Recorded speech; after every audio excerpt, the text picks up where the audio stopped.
Olá, velejantes! E o último vídeo do ano não poderia ser diferente. Vim aqui apresentar as minhas 10 melhores leituras de 2021.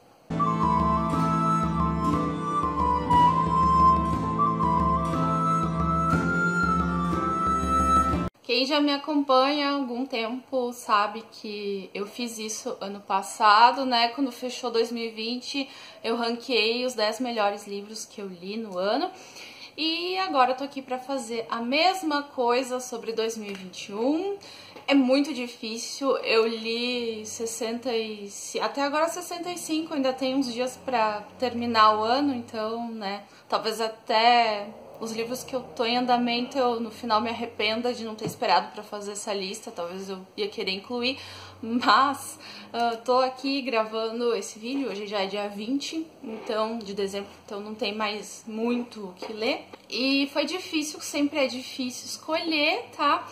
Mas eu tenho alguns critérios, né, que eu tento pegar de estilos variados, né, o que eu gostei muito de estilos variados, mas claro que tem alguma coisa que sempre se repete, né, vocês sabem que tem algumas coisas que eu gosto mais. E eu não pego releituras também, porque senão, né, isso aqui ia estar cheio de Tolkien, já que eu tô relendo alguns livros do Tolkien. Eu reli Senhor dos Anéis esse ano.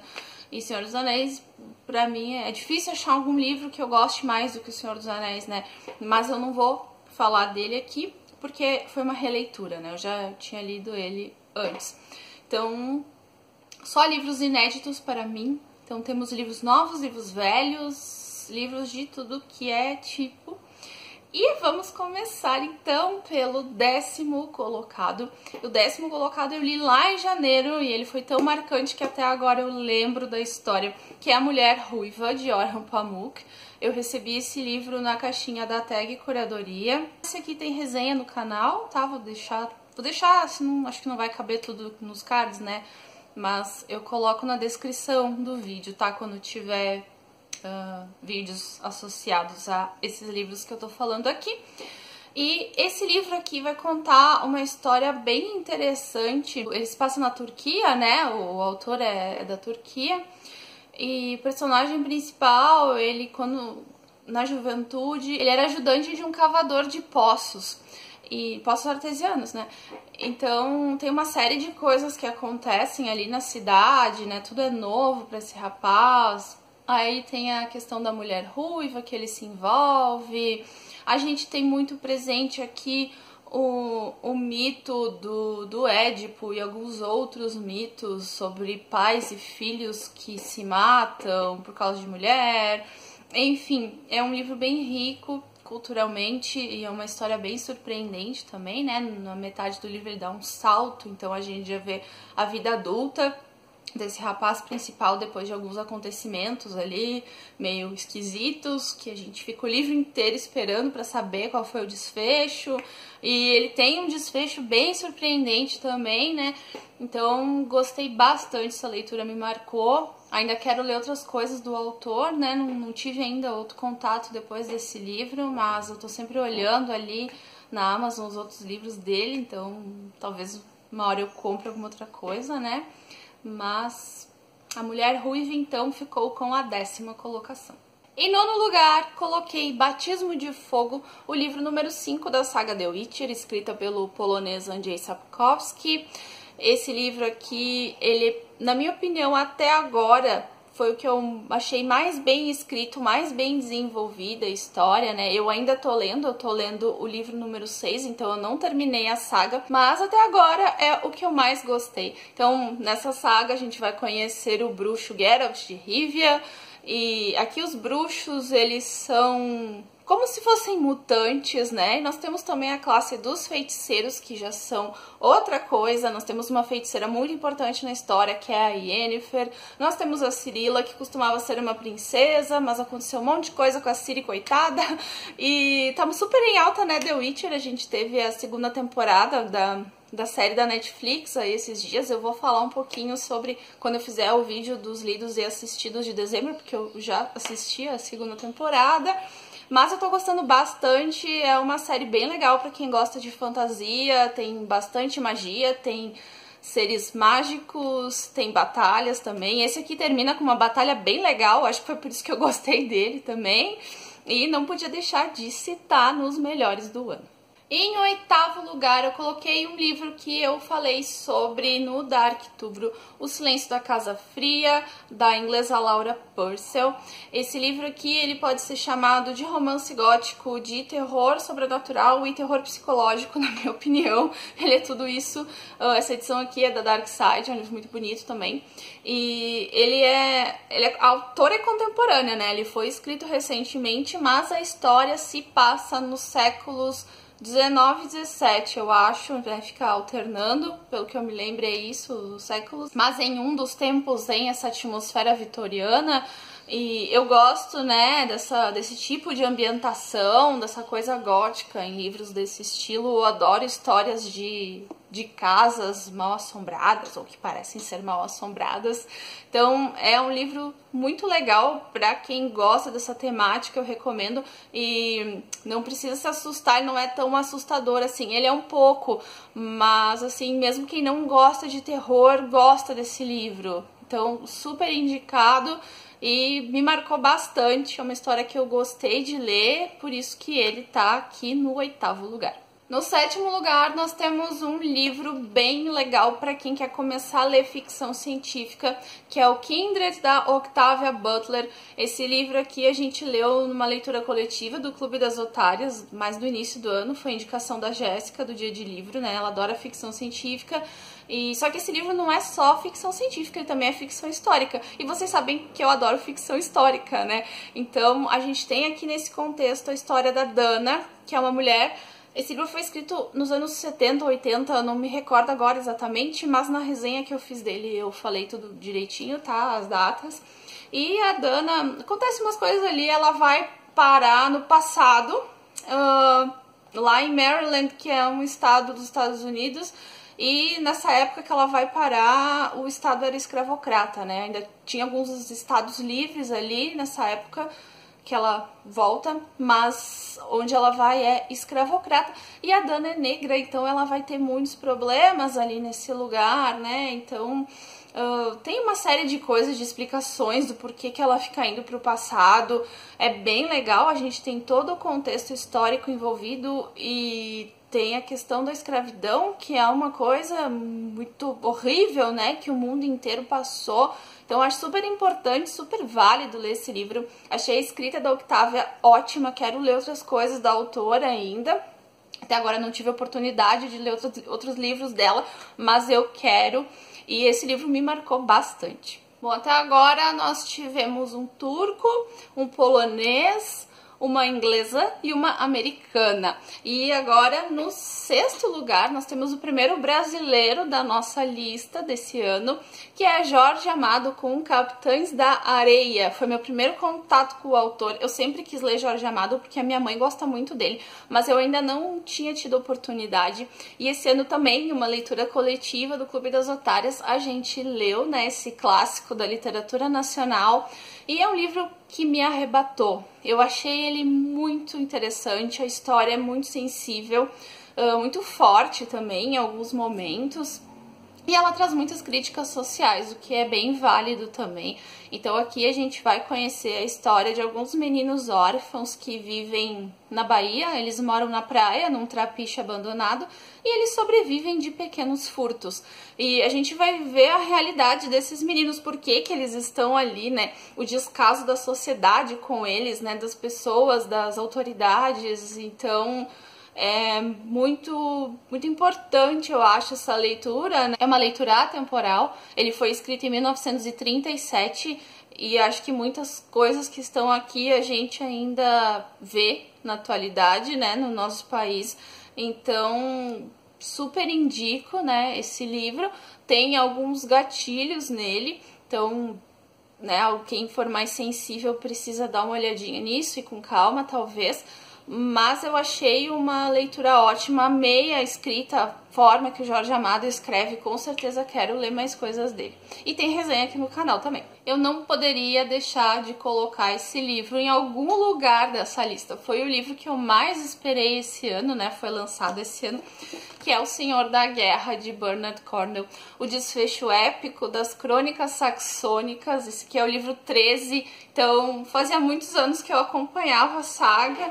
Então, quando os livros eram lançados, eu já ia lá, comprava, já lia. E eu queria muito ver esse desfecho, né? Com uma certa dor no coração, porque eu me apeguei muito aos personagens, principalmente ao Uhtred, que é o personagem principal aqui. E aqui nós temos uma ficção histórica de melhor qualidade.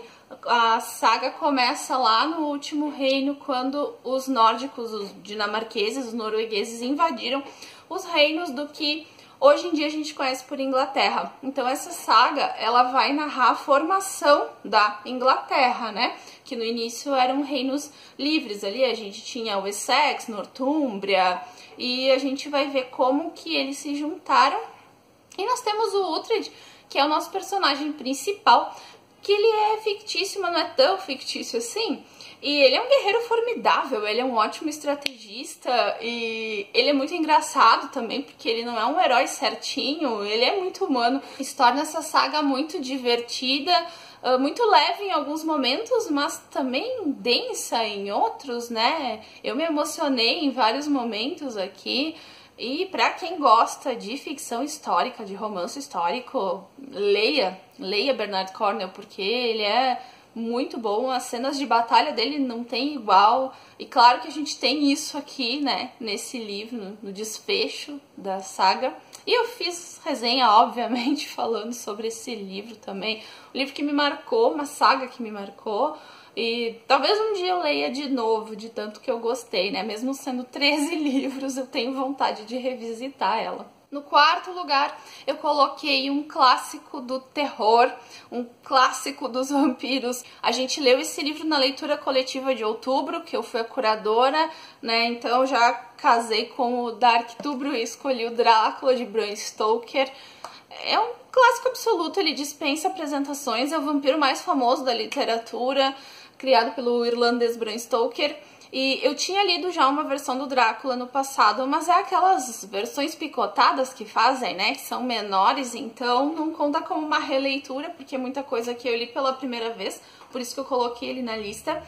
E ele virou um favorito da vida, ele é um livro muito bom, ele foi escrito em 1890 e alguma coisa, eu acho, agora não me recordo exatamente, mas ele é muito melhor que muita coisa mais atual, sabe? Então, mesmo tendo algumas cenas que deixam um pouco a desejar, como alguns embates, né, ali na parte final do livro, ele, no geral, ele é muito bem escrito e a gente fica com um pouquinho de receio quando começa, que ele é um pouco extenso e, né, por ser antigo, a gente acha que vai ter dificuldade, mas não, ele é muito fluido e eu achei ele sensacional. Então, se você gosta de terror, de histórias de vampiro e ainda não leu Drácula, leia. E essa edição da Darkside aqui é muito interessante porque ela tem um material extra de altíssima qualidade. Falei mais sobre isso também no vídeo específico dele, tá? Então conheçam essa história se vocês não conhecem ainda. E chegamos no pódio, agora vamos conhecer os 3 primeiros lugares. E pra quem viu o vídeo que eu fiz aquela tag dos 50% no meio do ano, já falei sobre alguns desses 3 livros ali, porque já tinha lido no primeiro semestre, já tinham me marcado muito. Então, né, dei uma olhadinha lá pra ver o que eu tinha gostado mais ali no primeiro semestre, se vocês quiserem. É um tipo de vídeo também que eu pretendo continuar fazendo, né? No que vem eu vou fazer também. Mas, vamos lá então. Terceiro lugar, então, ficou com o colombiano Gabriel Garcia Marques, nosso querido Gabo, com Crônica de uma Morte Anunciada. Também lemos em leitura coletiva esse ano, também fui eu que escolhi, que eu gosto muito desse autor. E esse livro é um livro pra gente ler em um dia, né? A gente lê ele super rápido. Ele é bem curto e bem fluido, a diagramação dessa edição aqui, que é a que a gente mais encontra, é ótima também. E aqui a gente já tem no título mesmo o grande spoiler, né, do livro, que a gente tem uma morte anunciada. que é o Santiago Nassar. E logo na primeira frase, ele já entrega que realmente ele está morto, né? No dia em que o matariam, Santiago Nassar levantou-se às 5h30 da manhã para esperar o navio em que chegava o bispo.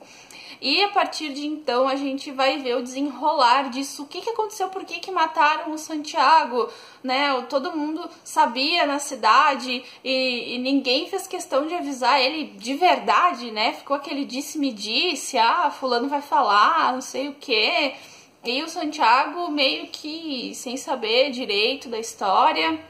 E esse livro traz uma dúvida que a gente brincou, que é tipo a história da Capitu e do Bentinho, né? Se traiu ou não traiu. Aqui é se o Santiago fez ou não fez certas coisas com uma moça, né? Que foi o motivo pelo qual os irmãos da moça queriam matá-lo. E a gente não sabe, a gente terminou e não sabe se ele realmente fez, né? É muito legal quando os livros deixam essa dúvida. A gente pode ficar discutindo muito tempo. Então é um livro tão curto, mas que dá pano pra manga, assim, a gente fica discutindo ele muito tempo, então foi bem legal ler ele em leitura coletiva também, a gente conversou bastante sobre ele. Tem live também, né, sempre que tem leitura coletiva tem live em algum dos nossos canais, então também vou deixar aqui na descrição o link da live para quem já leu o livro, né, quiser ver as nossas opiniões mais a fundo sobre ele. Então, de novo, né, acho que ano passado também Gabriel Garcia Marques ficou no meu top 3 ali dos melhores do ano e, de novo, não poderia deixar de citar esse livro. Então, antes eu citei aquele vídeo da tag dos 50% e o livro que eu vou falar agora tinha sido o meu preferido do primeiro semestre do ano, que é o História Sem Fim. Agora ele ficou em segundo lugar no ano inteiro, né? Então sabemos que alguma coisa desbancou ele. Mas História Sem Fim é um clássico da fantasia, né? Foi escrito pelo alemão Michael Ende. E eu acho que normalmente as pessoas conhecem o filme, né, do História Sem Fim. Eu conheci por causa do filme, é um dos filmes que eu mais vi na infância. Eu assistia, né, sempre me marcou muito, eu amava o filme. E eu sempre quis ir atrás do livro, e se eu não conseguir o livro, é uma edição usada até, não tava muito fácil encontrar edições novas dele, eu acho que, não sei se saiu de linha ou o quê, mas é uma edição muito bonita. E o jeito que ele é escrito é bem interessante, é colorido, tem várias gravuras, é bem um livro de conto de fadas, é bem interessante. E aqui a gente tem a história de um menino, o Bastian, um menino que sofre bullying, ele tem alguns problemas na escola, na vida pessoal também, a mãe dele morreu, o pai dele não dá muita bola pra ele. E ele acaba tendo contato com um livro chamado A História Sem Fim, e esse livro vai acabar transportando ele para um reino chamado fantasia. Então ele vai se envolver de tal forma com a história que ele vai precisar ajudar esses personagens. Então ali em fantasia a gente tem o Atreyu, que é um dos personagens principais, que ele tá numa missão. Temos a Imperatriz Criança, temos o Dragão da Sorte, o Falcor, que é Fulcor, na verdade, no livro, né? Falcor é no filme, mas é uma fantasia de altíssima qualidade. Não é nada infantil, o filme é infantil, mas eu achei aqui que não é tão infantil assim, que qualquer adulto pode gostar e se encantar com essa história. Eu me encantei muito. Foi um livro que eu fechei e já queria ler de novo. É um livro que com certeza eu vou revisitar ainda. Eu gostei tanto, mas tanto dessa história. Ele entrou para os meus favoritos da vida e tá aqui no segundo lugar, né? Ele resistiu aí ao segundo semestre também, continuou no meu top 3, no meu pódio aqui. Então, super recomendo, quem puder ler esse livro, quem gosta de fantasia, tentem ler esse livro, porque ele é muito legal. Ele é um livro de fantasia sobre fantasia. Quem viu minha resenha entendeu, né? Essa citação aí. Chegamos então no primeiro livro do pódio, né? Vou contar qual foi o meu preferido de 2021.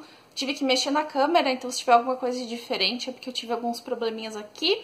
Mas vamos lá, né? Lembrando que essa lista, ela reflete o meu gosto pessoal. O critério é meu gosto pessoal, é só isso mesmo. E tentar não falar de releituras.